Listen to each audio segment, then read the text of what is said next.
বড় সাহস তোর, সামান্য একজন কনস্টেবল হয়ে তুই স্যারের গায়ে হাত দিস? বেশ করেছি, যা করেছি আমি ঠিক করেছি, প্রয়োজন হলে আমি আবার হাত তুলব। কি ব্যাপার চাচা, আপনি আমার গালে থাপ্পড় মেরেছেন? আপনি কত বছর যাবত আমাদের থানায় চাকরি করছেন, হঠাৎ আমার গালে থাপ্পড় মারলেন কেন? আপনি কি জানেন আপনি আমাকে থাপ্পড় মেরেছেন, এই অপরাধে এই থানা থেকে আপনাকে এই মুহূর্তে বের করে দিতে পারি? হ্যাঁ স্যার, আমি জানি আপনি ইচ্ছা করলে আমাকে চাকরি থেকে বাদ দিতে পারেন, কিন্তু স্যার একটা কথা মনে রাখবেন, আমি এখানে চাকরি করি আমার যোগ্যতা এবং মেহনতের মাধ্যমে, কারো দয়াতে নয়। স্যার, আপনি আমাকে শুধু একবার বলুন, আমি এক্ষুনি এটাকে এখান থেকে ঘাট ধাক্কা দিয়ে বের করে দিচ্ছি। উনি আমার গালে থাপ্পড় মেরে অনেক বড় অপরাধ করে ফেলেছেন, ওনার শাস্তি আমি দিব না, ওনার শাস্তি দিবে আমাদের ওসি স্যার। যাও, ওসি স্যারকে ডেকে নিয়ে আসো।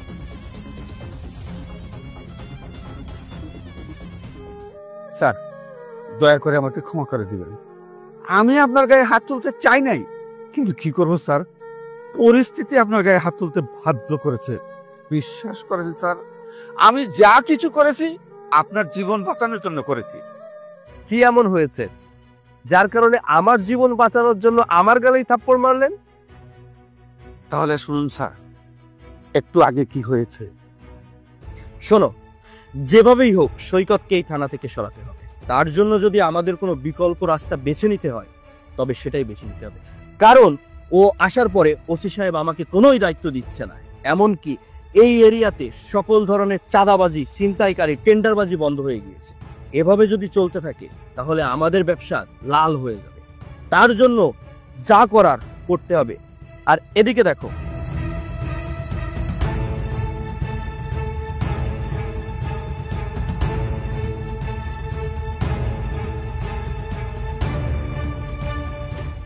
তোমার শুধু কাজ থাকবে এই পানিটা সৈকতকে খাওয়ানো, আর এতে করে যদি সৈকত মরেও যায় তবে সেটা যাবে। বুঝতে পেরেছো? স্যার, আপনি কোনো চিন্তা করবেন না, আপনি শুধু সময় মতো আমার ব্যাংক অ্যাকাউন্টে আমার পেমেন্টটা পাঠিয়ে দিবেন, আর বাকিটা এই পানিটা কিভাবে সৈকত স্যারকে খাওয়াতে হয় সেটা আমার উপর ছেড়ে দেন। সেটা আমি জানি, তুমি একমাত্র এই কাজটা পারবে।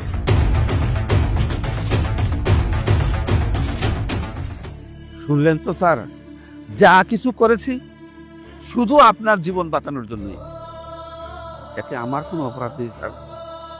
তার মানে আমাকে মেরে ফেলার জন্য এত planning? I am really sorry চাচা, আসলে আমি না বুঝে আপনার সাথে খারাপ আচরণ করে ফেলেছি। আমি যদি জানতাম যে আমাকে মেরে ফেলার জন্য এতটা প্ল্যানিং চলছে তাহলে আগে থেকে সতর্ক হয়ে যেতাম। আপনাকে অনেক ধন্যবাদ, আপনি আমার জীবন বাঁচালেন। স্যার, এটা আমার দায়িত্ব। আর আপনাকে একটা কথা বলি, আপনি এই থানায় আসার পরে থেকে এই এলাকার মানুষ শান্তিতে ঘুমাইতে পারতেছে, কারণ এই যে সন্ত্রাসী, চাঁদাবাজি, মাদক ব্যবসায়ী, এদের কারণে মানুষ অতিষ্ঠ হয়ে গেছিল, আর এই থানায় কেউ ঘুষ দিতে পারতো না, আর এইটাই আপনার কাল হয়ে দাঁড়াইছে। স্যার, আমি আপনাকে আমার সন্তানের মতো দেখি, আমি বেঁচে থাকতে আপনার কোনো ক্ষতি কেউ করতে পারবে না, এইটুকু আপনি নিশ্চিন্ত থাকতে পারেন। স্যার, আপনি কোনো চিন্তা করবেন না, আমি ওসি স্যারকে সবকিছু বলেছি। স্যার একটু ব্যস্ত আছে, একটু পরেই নিচে নামবে, আর তারপর ওর শাস্তি দিবে। আমি জানি ওসি স্যার এসে শাস্তি দিবেন, তবে ওনাকে না, আপনাকে। আমি সব সত্যিটা চিনে গেছি। ছি ছি ছি ছি ছি, আপনি এত নিচু মনের মানুষ, এই পানির ভেতরে বিষ দিয়ে আমাকে মেরে ফেলতে চেয়েছিলেন? স্যার, স্যার বিশ্বাস করেন, আমার কোনো দোষ নেই, সব দোষ ওই তুর্য স্যারের। তুর্য স্যার কখনো চায়নি যে আপনি এই থানায় থাকেন, কারণ আপনি এখানে জয়েন করার পর থেকে তুর্য স্যারের আউট ইনকাম সব বন্ধ হয়ে গেছে, এখন আর ঘুষ নিতে পারে না। আর আপনি সবসময় সৎভাবে কাজ করেন, ওসি স্যারও যত কাজ আছে সব আপনার হাতে দেয়। তুর্য স্যার আউট কোনো ইনকামই করতে পারছে না, শুধুমাত্র নিজের স্যালারিটা পাচ্ছে, তাই তুর্য স্যার আমাকে নিয়ে এই জঘন্য প্ল্যানটা করেছে। স্যার বিশ্বাস করুন, আমি নিজে থেকে ইচ্ছা করে কিচ্ছু করিনি, আমি আমার ভুলটা বুঝতে পেরেছি। স্যার আপনি প্লিজ আমাকে ক্ষমা করে দিন। ক্ষমা?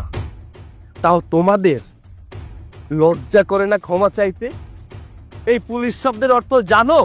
হ্যাঁ, তোমরা ঘুষের জন্য আমাকে মারতে চেয়েছিলে, টাকার জন্য আমাকে মারতে চেয়েছিলে। আরে জনগণের স্বার্থের কারণে আমরা আছি। আমাদের কি বলা হয় জানো? আমরা পাবলিক সার্ভেন্ট, জনগণের চাকর। আমরা জনগণের টাকা মেরে খেতে আসিনি, আমরা জনগণের উপকারের জন্য এসেছি। জনগণকে আমরা নিরাপত্তা দেওয়ার জন্য এসেছি। আমাদের দায়িত্ব, আমাদের কর্তব্য প্রত্যেকটা জনগণকে নিরাপত্তা প্রদান করা। আর তোমরা সেই জনগণের টাকা মেরে খেতে চাচ্ছ, আর যার কারণে আমাকে মেরে ফেলতেও তোমরা দ্বিধাবোধ করছো। তোমাদের মতো কিছু সংখ্যক অসাধু অফিসারের কারণে পুলিশ অফিসারের বদনাম হয়। শাস্তি তো তোমাদের পেতেই হবে। ওসি স্যার নামুক, তারপর যা ব্যবস্থা নেওয়ার তিনি নিলেন।